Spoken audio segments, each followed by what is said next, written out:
Good morning from beautiful Brisbane, Australia, and welcome to Breaking Free from Complex PTSD. And we are conscious warriors because we stand up and take the one next step. It's been great to be with you this week, and this morning I was going to share with you some self-care techniques because we're headed into the weekend. But instead, I'll give you a tip, and then we're going to go into symptoms of repressed emotions and why we need to be able to acknowledge that that's actually happening for us. So, your quick tip for the self-care this weekend is to make sure that you set a time in advance for when you're going to have some time out, okay? What you're going to do and the time that you're going to do it, in order that your brain has got something to focus on and towards, and then that's how we make it happen. If we try to go, oh yeah, I'm going to do some self-care this weekend, as in the taking care of myself, it doesn't happen because we tend to get caught up in survivor brain often, and life just goes by. Kids interrupt us, things like that. But I wanted to share with you some information around symptoms of repressed emotions because it's a habit we developed in childhood to keep ourselves safe. And until we begin to unpack it in adulthood, we don't know that that's what's happening. We don't have the language for it. We don't have the symptoms of it. But once we do, then we can go, oh man, that's what's happening. And then I can address it. And this is why complex PTSD is, a warrior journey, because we have to be willing to keep learning about what's happening internally so that we can break it down individually because it impacts us individually. And then we can say, right, I can see what's happening. And then take steps, strategies and structures to address it. Good morning, girls. So, symptoms of repressed emotions. 1, fatigue. Now, I'm not talking just generalized fatigue. I'm talking fatigue that can just knock you out.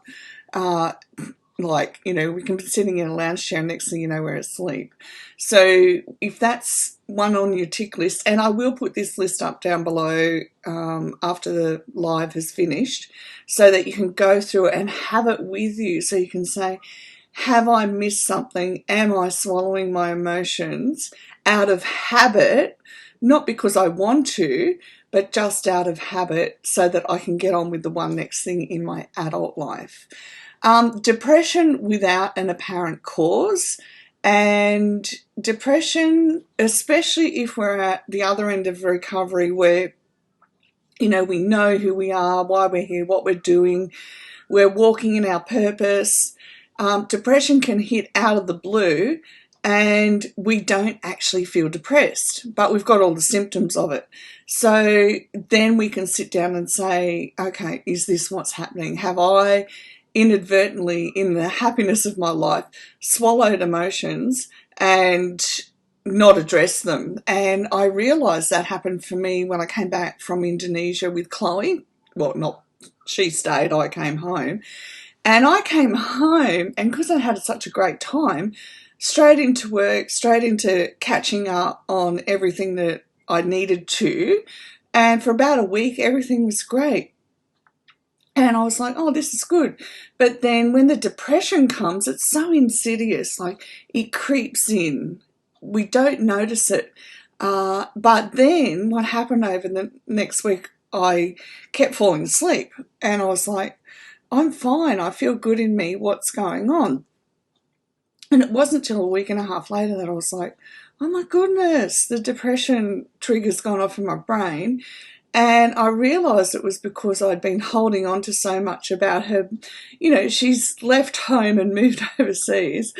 And even though she's happy as a pig in mud, it's like I still needed to go through dealing with my emotions. I'm really sad. I miss my girl because we developed such a close relationship over the last few years as well. So it's just so habitual in us to go, okay, well, yeah, I do feel that way, but, I've got other things to get on with as an adult. And we need to be willing to sit down. And for me, I need to be willing to sit down and journal through them. And I even spoke to my sons. And because they were going through it as well, missing their sister. And but if the habit's there, it's a habit that we can break, all right? Speaking of issues or interests rather than personal matters and feelings, so living on the surface, am I only telling people bits and pieces of what's happening in my life, or am I only telling people all the good things instead of saying, well, listen, I'm really feeling like crap today and I just need to sit down and talk to you. So I have one of my close friends, I can ring her up and say, look, this is what's happening. I just need to talk it through and process it. And this is why an interpersonal relationship, so that's a big way of saying someone that we feel safe with, that we can sit down and have a coffee and chat with, is important, because when we run it by somebody, it gives us that healing factor. It's unspoken, it's the non-verbal. So I'll ring her up and say, look, this is what's happening. I just need to process through this. And she just listens. And I'll go, yep, okay, I'm fine now. But if we don't address what's happening in those underneath layers, it can cause us to have lots of health issues. And the health issues will be different for each of us. Pretending something doesn't matter when inside it does matter. Oh, yeah, let's all stick our hands up. And we've all done that. But we can learn not to do that as well. Do you rarely talk about your feelings? That's not something that I suffer from, but there are a lot of people that do, and especially the men in our community suffer from not having been raised to know how to talk about their feelings as well. So it's a really important thing that we do learn how to do, and that as parents we do begin to teach our children to do that as well. Because then when they get to adulthood, like my kids, we can sit down and have real, raw, genuine conversations about things that happen and where we go from here. So don't rarely talk about your feelings. Get an emotional wheel, Google emotional wheel, and sit down and start to put language around what those emotions are so that you can express them as well, okay? Blowing up over minor incidents. If you're on survivor brain, this will happen, okay? Because emotional regulation's gone out the door and all of a sudden, bang, things blow up. It's a good thing to recognise when we're on survivor brain and then get back into our learning brain. But it can also be a symptom of repressed emotions. So you've got to be willing to not blame everything on survivor brain and say, am I blowing up? And I'm actually in learner brain and I need to learn how to manage how I'm communicating a lot better or more effectively. Walking around with a knot in your stomach or tightness in your throat. And we are challenged with complex PTSD because until we do the work, we actually do hold on to our body like really, really tight, and we're not conscious of it. So it's in developing that conscious awareness that we begin to know when we've got a knot in our stomach. We begin to feel when our throat's tight. So then we can look at why that's happening. But then the good thing, the other side of it is the good side, where when things are really good and we can feel, all the excitement in our stomach, which we've never felt in our life before. That's me. And then we can feel joy in our heart area, and joy even being able to verbalise how exciting life is. Feeling your anger, not at the time the incident happens, but a few days later, okay? I want you to really take some time to chew over that one, because anger is not something that we got taught that we're allowed to have, that we can talk about it, and that we can communicate effectively through having those angry times. So if it's coming up a few days later, then you want to be working with somebody to put some strategies in place about how you're going to break that habit, okay? So in relationships, focusing discussions on children or money or work, hobbies, rather than talking about yourselves and getting raw and real about what's happening internally for both of you.